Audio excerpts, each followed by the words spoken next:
안녕하세요, 제이제입니다. 오늘은 지난번에 이어서 소시오패스 구별하는 방법 2부에 대해서 말씀드려 볼게요.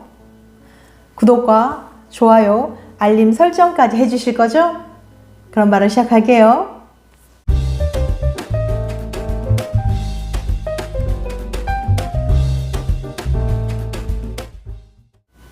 소시오패스는 반사회적 인격 장애를 가진 사람을 일컫는 말입니다. 이 장애는 타인의 감정을 무시하고 죄책감 혹은 수치심이 결여되어 있으며 타인을 조정하는 행동을 하고 자기중심적이며 목적 달성을 위한 거짓말을 일삼는 특징을 갖고 있습니다. 소시오패스는 위험하거나 다루기 굉장히 힘들기 때문에 연인 또는 직장 동료 등 함께하는 사람들 중 소시오패스가 있는지 확인하는 것이 중요해요. 소시오패스를 구별하는 방법을 알고 싶다면 그 상대가 하는 행동과 말을 주의 깊게 살펴봐야 하는데요. 지난 영상 소시오패스 구별하는 방법 5가지 1부에서는 어떤 사람이 소시오패스인지 알려드렸었죠. 간단히 요약해드리면 첫째, 수치심이 결여되어 있다. 둘째, 지속적으로 거짓말을 자주 한다. 셋째, 어떤 상황에서도 비정상적으로 침착함을 유지한다. 넷째, 타인에게 매우 매력적이거나 관대하게 행동한다. 5번째, 사람을 조종하는 데 능하다. 그럼 이어서 소시오패스 구별하는 방법 7가지를 추가해서 알려드릴게요. 혹시 여러분 주변 사람들 가운데 소시오패스가 있는지 궁금하시다면 영상 끝까지 봐주세요. 소시오패스 구별하는 방법 7가지 2부. 6번째, 폭력적인 행동으로 이어질 수 있는 징조를 보인다.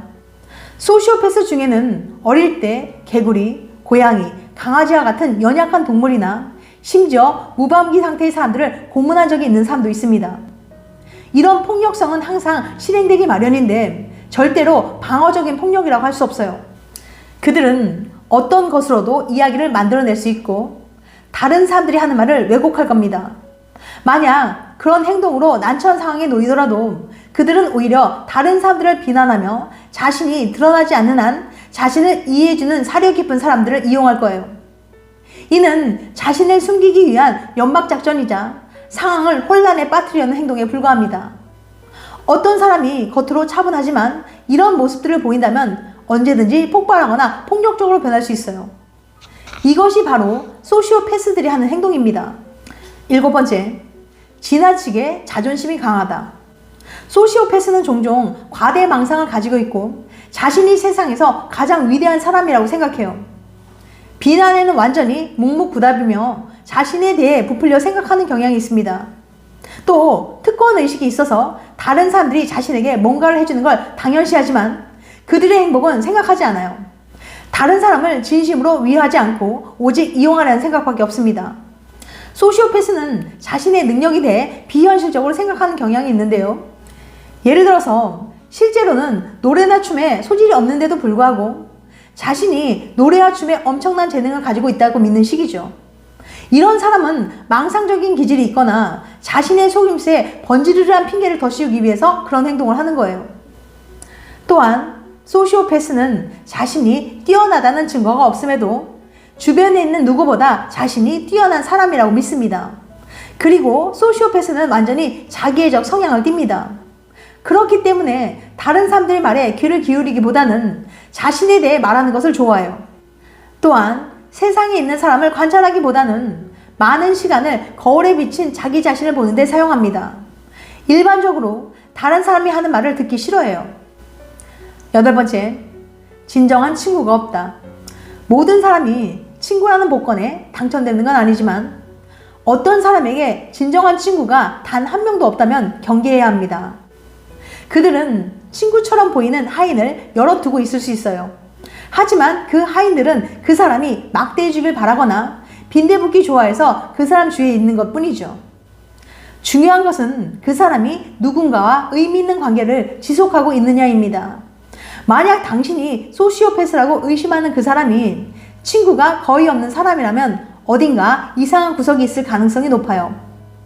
단 수줍음을 정말 많이 타거나 납득할 만한 이유가 있는 경우에는 예외가 있을 수 있어요. 가족 관계에서도 마찬가지입니다. 만약 어떤 사람이 가족들과 전혀 연락을 안 하거나 가족에 대해 이런 방구도 하지 않는다면 문제가 있는 사람일 수 있어요. 불우한 어린 시절을 보냈다든지 특별한 이유가 있어서 가족들에 대한 이야기를 하고 싶지 않은 사람도 물론 있을 겁니다. 과거와 어떤 연결고리도 없는 사람을 주목해야 합니다. 어떤 사람에게 고등학교나 대학교 친구 혹은 과거와 연관 있는 사람이 단 한 명도 없다면 소시오패스일 확률이 높아요. 소시오패스는 자신의 정체가 탄로나면 더 이상적인 대상이나 희생자를 찾아 나서기 마련입니다. 그들은 사람들의 삶을 엉망으로 만들고 싶어 해요. 9번째, 당신을 고립시키고 싶어 한다. 소시오패스는 사람들을 만나고 빨리 가까워지고 싶어 합니다. 그렇기 때문에 당신이 뒷걸음질 치거나 마음을 고쳐먹을 기회가 별로 없을 거예요.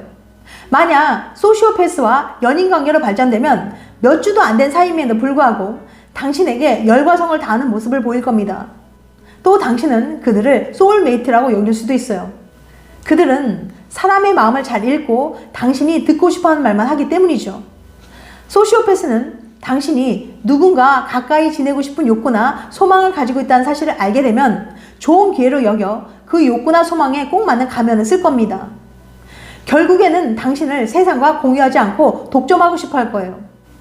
소시오패스는 데이트하는 관계가 되면 먼저 당신이 친구들과 어울려 놀지 못하게 할 겁니다. 왜냐하면 당신의 친구들은 자신의 존재감에 위협을 가하는 대상이라고 인식하기 때문이죠. 그런 경우에 나만큼 당신을 좋아하지 않는 것 같다. 혹은 나한테는 어울릴 수 있는 기회를 안 준다. 나를 안 좋아해서 나한테서 당신을 떼어놓으려고 하는 것 같다 등의 변명을 할 겁니다. 그들은 희생자를 극한의 상황으로 몰아넣고 자신을 동정하도록 만들어요. 자신에게는 마치 당신밖에 의지할 사람이 없다는 식으로 행동할 겁니다. 모든 시간을 자신과 보내도록 하고 오직 자신의 말만 듣도록 유도할 겁니다. 10번째, 미성숙한 사람이다. 소시오패스는 실수를 통해 배우는 게 없고 계속 똑같은 실수를 되풀이합니다. 그래서 다른 사람들만큼 발전하지 못해요. 카리스마나 매력이라는 거칠 아래 숨겨져 있는 미성숙함에 주목해야 합니다. 그런 특징들을 예로 들어볼게요. 극도의 이기심을 보임. 소시오패스는 반드시 모든 것을 혼자서 독차지하려고 합니다. 그렇기 때문에 사람들과 뭔가를 공유하고 싶어 하지 않아요. 자존심이 강함. 자신에게 푹 빠져 있어서 다른 사람은 안중에 없습니다. 마음의 빈곤. 소시오패스는 자신이 원할 때는 당신이 언제든지 같이 있어주길 바랍니다. 책임감의 부족. 소시오패스는 중요한 책임을 떠맡을 준비가 안 되어 있어요. 자신의 일을 다른 사람에게 미루고 변명해서 공을 가로채거나 아예 책임을 떠맡지 않으려고 할 겁니다.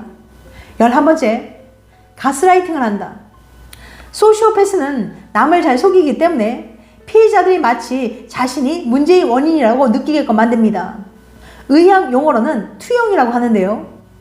이는 소시오패스의 특징입니다. 첫째, 남 탓하기. 만약 누군가가 거짓말을 하고 있는데 오히려 당신이 거짓말을 하고 있다고 주장한다면 그 사람은 소시오패스일 확률이 높아요. 둘째, 미치게 하기. 만약 누군가가 당신을 미칠 것 같이 만들고 마치 당신이 미치광이인 것처럼 보이게 만든다면 그 사람은 소시오패스일 수 있어요. 12번째, 강하고 조종하는 듯한 눈빛. 소시오패스의 자존심은 피해자들의 불행으로부터 증폭됩니다.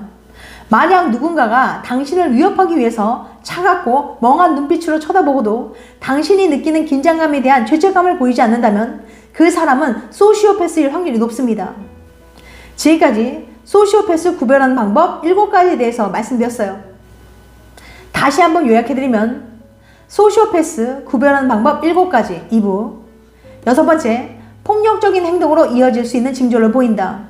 7번째, 지나치게 자존심이 강하다. 8번째, 진정한 친구가 없다.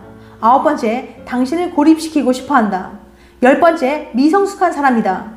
11번째, 가스라이팅을 한다. 12번째, 강하고 조종하는 듯한 눈빛.